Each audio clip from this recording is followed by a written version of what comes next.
আসসালামু আলাইকুম। সবাই কেমন আছেন? নিশ্চয়ই ভালো আছেন। আজকে আপনাদের সাথে পোয়া মাছের একটা সহজ রেসিপি শেয়ার করব। প্রথমে মাছটাকে আমরা একটু লবণ, কিছুটা হলুদের গুঁড়ো দিয়ে ভালো করে মেখে নেব।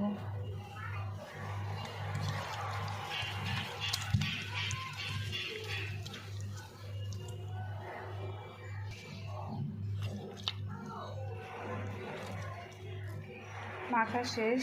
এখন চুলায় একটা প্যান দিয়েছি, প্যানে কিছুটা তেল দিয়ে নিয়েছি। আমি চুলাটা অন করে দিলাম। এখন মাছগুলো দিয়ে দেব। মাছগুলো জাস্ট একটু হালকা ভেজে নিচ্ছি।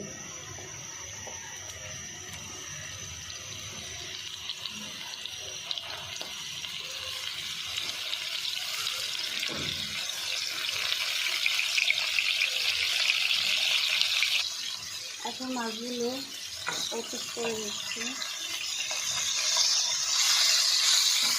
বেশি একটা ভাজতে হবে না, হালকা একটু ভেজে নিলেই হবে।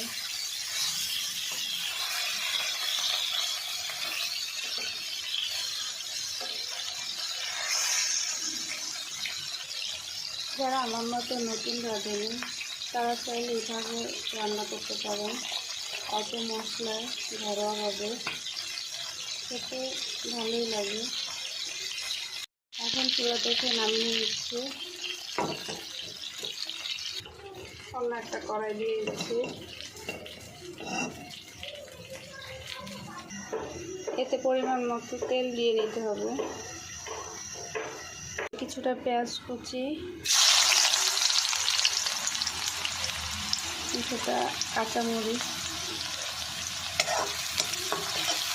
দিয়ে কিছুক্ষণ ভেজে তাকে লাল করে নেব।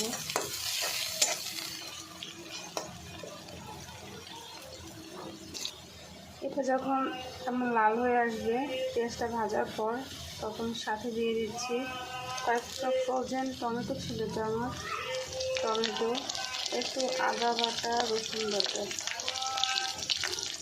দিয়ে আবার কিছুক্ষণ ভেজে নেব।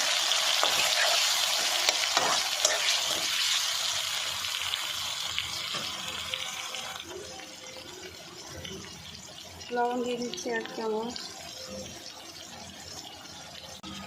হলুদ 1 চামচ, 1 চামচ মরিচের গুঁড়া, সব কিছু দিয়ে এখন ভালোভাবে একটু মিশিয়ে নিচ্ছি। মশলাটা অনেকক্ষণ একটু ভেজে নেওয়ার চেষ্টা করবেন, আর মশলাটা যত বেশি ভাজা হবে খাবারের টেস্ট তত বেশি ভালো হয়। আর আমি তেলের সাথে আগে হলুদটা ভেজে নিচ্ছি, কারণ তেলের সাথে যখন হলুদটা অনেকক্ষণ ভাজা হয়ে যায় তখন তরকারির কালারটা অনেক সুন্দর আসে।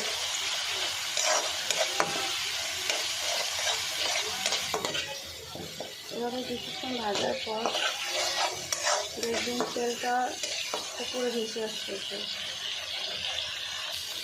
মশলাটা এভাবে কিছুক্ষণ ভাজার পর দেখবেন তেল উঠে আসছে উপরে, তখনই আগে ভেজে রাখা মাছগুলো এর ভিতরে দিয়ে দিচ্ছি। দিয়ে কিছুক্ষণ এর সাথে ভেজে মিশিয়ে নেব। পোয়া মাছটা অনেক নরম মাছ, একটু আলতো হাতে মেশানোর চেষ্টা করবেন যাতে ভেঙে না যায়।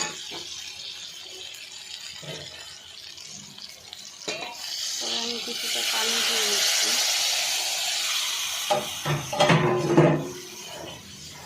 পানি দেওয়ার পর এখানে মিশিয়ে চেক করে নেব কেমন হয়েছে।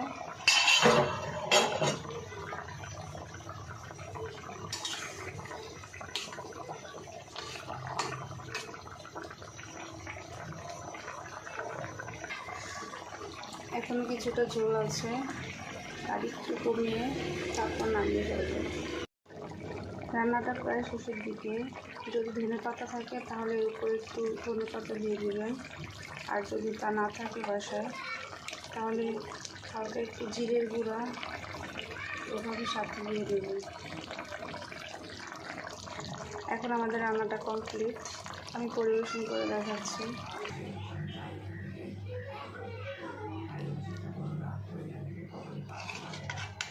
আপনারা চাইলে এভাবে রান্না করতে পারেন, রান্না করে দেখতে পারেন। আশা করি টেস্ট ভালোই লাগবে। অল্প মশলায় এভাবে ট্রাই করে দেখবেন।